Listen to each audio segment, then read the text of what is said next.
What's up, everyone? I am back for Fest Fest! And today I am talking about Bloodfest.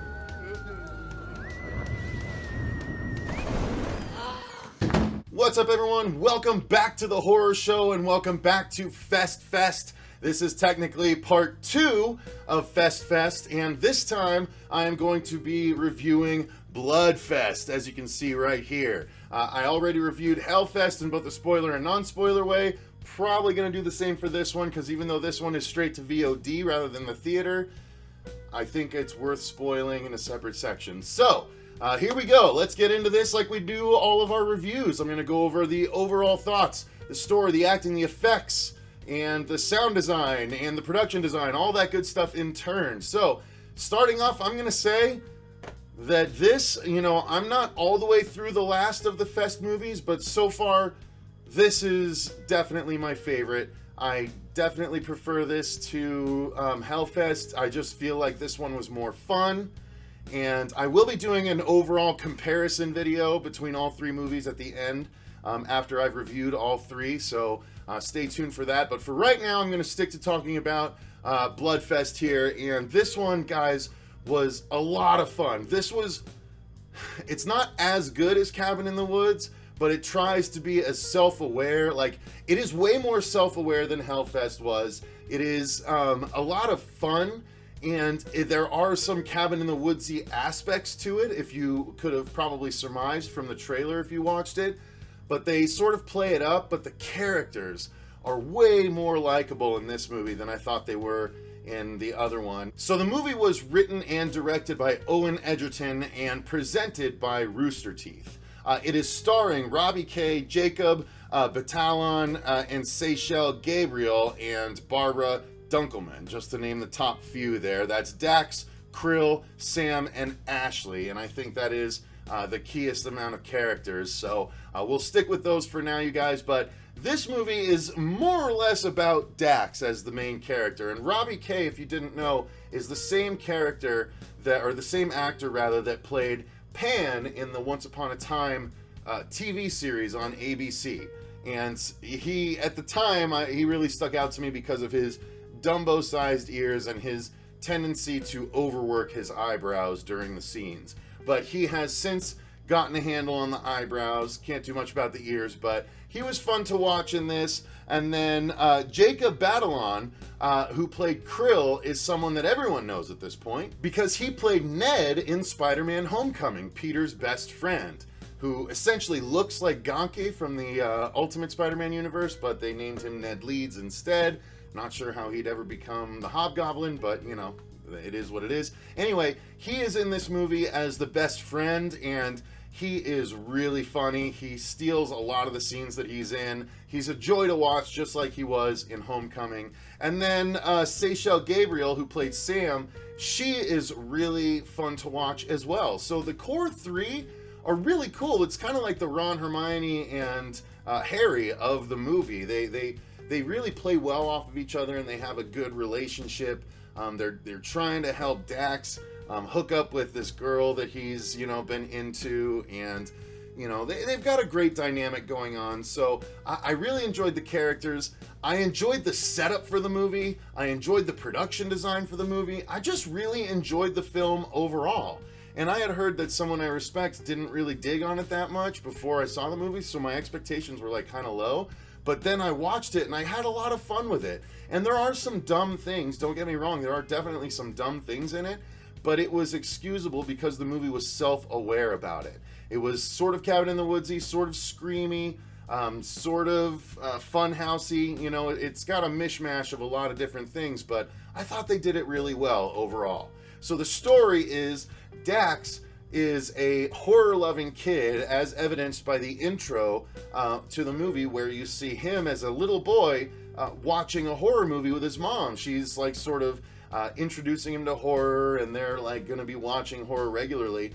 And then unfortunately tragedy strikes, and it involves, the dad, Dax's dad goes to work right before tragedy strikes, and something happens, and Dax we flash forward to when Dax is older, in college, and he still very much loves horror because it's what his mom introduced him to. His dad is very much against horror. His dad is, I believe, having to do not necessarily with the government, but he is someone that is fighting against violence and a lot of the things that some people might consider Halloween being based on.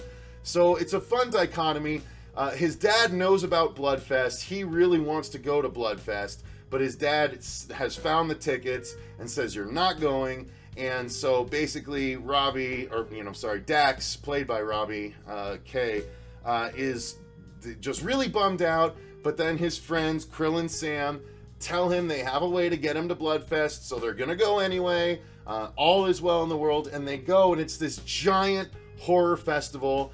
Again, it's not unlike Hellfest, but I thought it was done much better because it's literally like a Woodstock size event where they've fenced off this giant area in this little town, and there is Clown Town, there is Tortureville, there is a lot of different types of horror tropes, and so you're going to be able to go and experience them all. It sounds so fun as a horror fan. It's kind of like Halloween Horror Nights, but it's turned up to 11, and every area represents a different horror subgenre specifically. So that was a fun setup. So they get there, and what's really cool about this movie is the Hellfest was just a single slasher loose in a haunted park, or a haunted attraction park. This one is really cool, and I'm going to tell you this, it's not a spoiler, but they get to the stage for the opening ceremony, as it were, and the host comes out, and he's this bearded white guy that is super energetic and very Charlie Day-ish almost in his delivery and pitch, and he's like, we love horror, you guys love horror, and all the crowd's like, ah! And he's like, here's the thing, horror has gotten boring. We want to bring the scares back to horror. And everyone's like, ah! And he's like, here's how we're going to do it. Let me introduce you to Red. And then this really kind of badass looking slasher, does this sort of front flip out onto the stage and does a superhero landing and then stands up, and it's this really cool sort of visage and almost like a rain parka, or not really a rain parka, but a hoodie at least, and then a really cool red mask and this really badass knife, right? And he's like, let me introduce you to Red. And Red was right here, and she's like, I want to have a couple of volunteers. And he calls up a couple of girls, and he's like, who wants to die tonight? And a bunch of people raise their hand, ah! And so he brings a couple girls up, and he's like, all right, and let's show them what we got. And then Red, he slashes the two girls. And again, this is in the first third of the movie, guys. This is not a spoiler. This is the setup that you see in the trailer. Just this is a little bit more than you see in the trailer. And the whole crowd sees it and are like, yeah! Because they all think it's special effects and stuff. And then all of a sudden he's like, here's the thing, guys. We want you to be part of the movie we're going to make tonight to bring the scares back. And everyone's like, yeah. And he's like, so I suggest you start running. And then all of these dudes in pig masks, dudes and girls in pig masks with chainsaws, turn them on. And he's like, go, or something. I don't remember exactly how he sets it off, but the chainsaw people just start walking towards the crowd, and the crowd's not sure what to do, and they start to slowly back.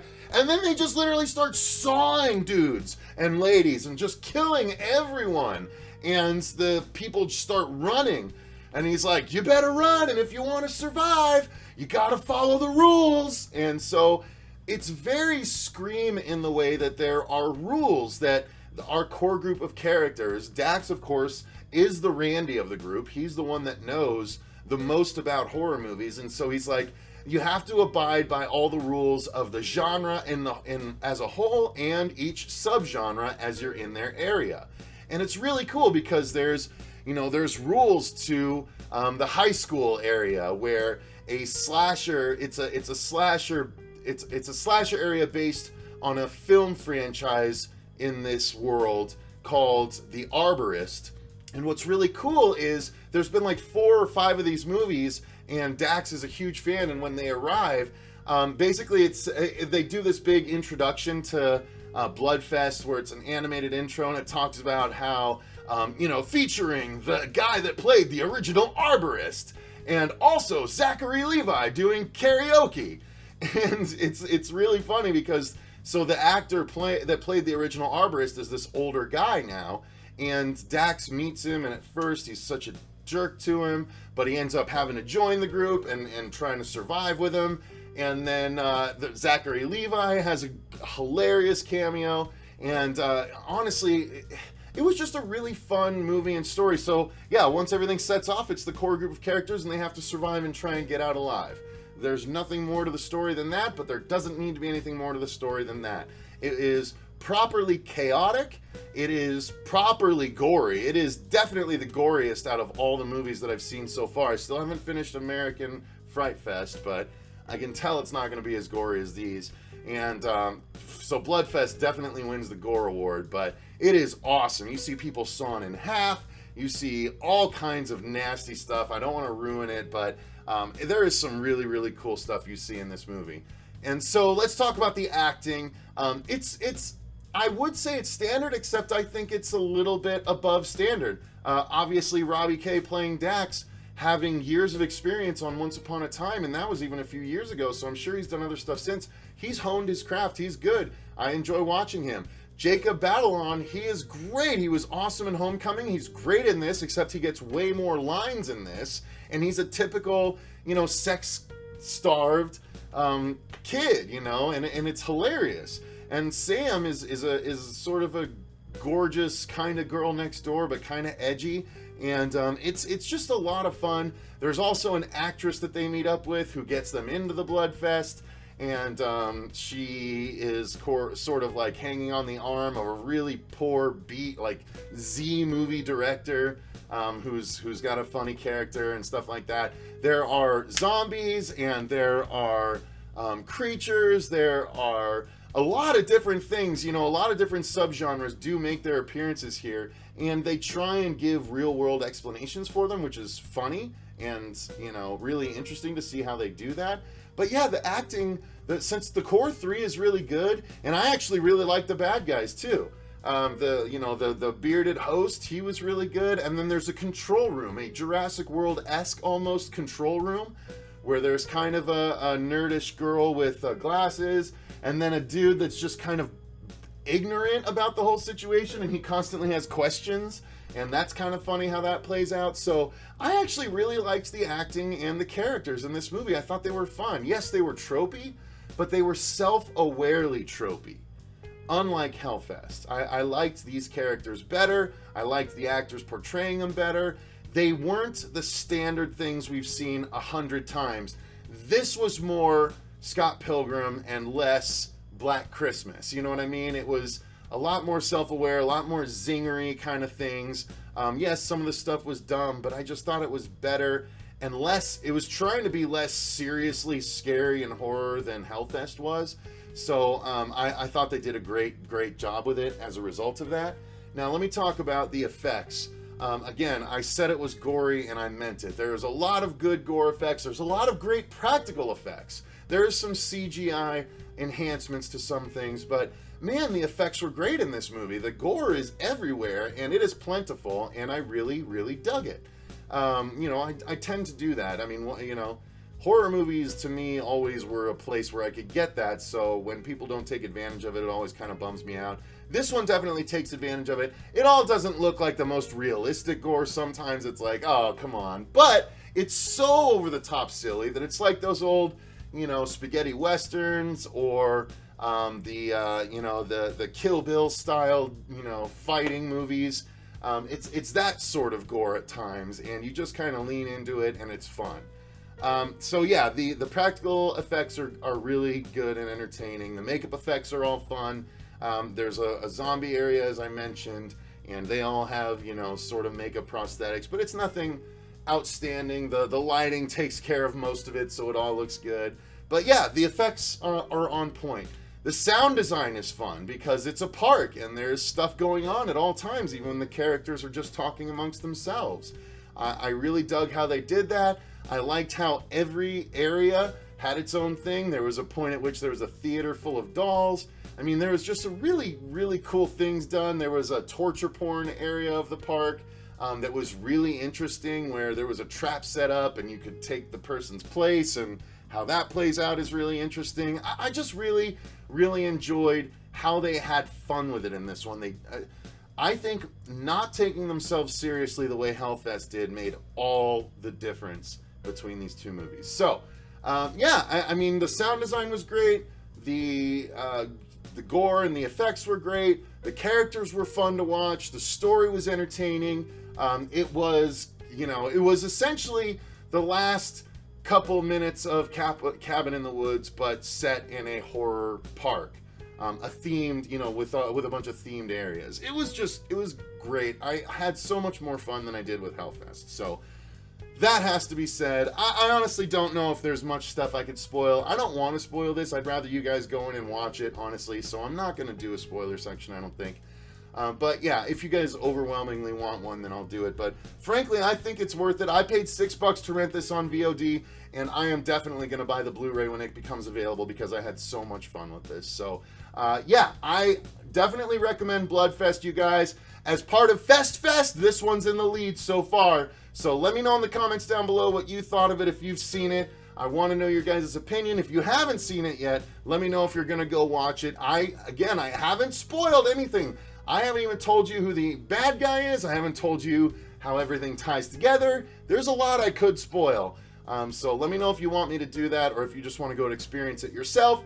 Thanks again for watching. I've been Cecil Laird. Thank you very much to all of our patrons who support the channel a little bit extra, and they're able to select reviews for us to do, be a part of live streams in the very near future, as well as Hail to Stephen King's. A bunch of stuff, all in the link in the description box down below. Thank you guys very much. And remember, stay scared. I'll be back with the last two parts of Fest, with American Fright Fest review and a comparison of all the Fest movies.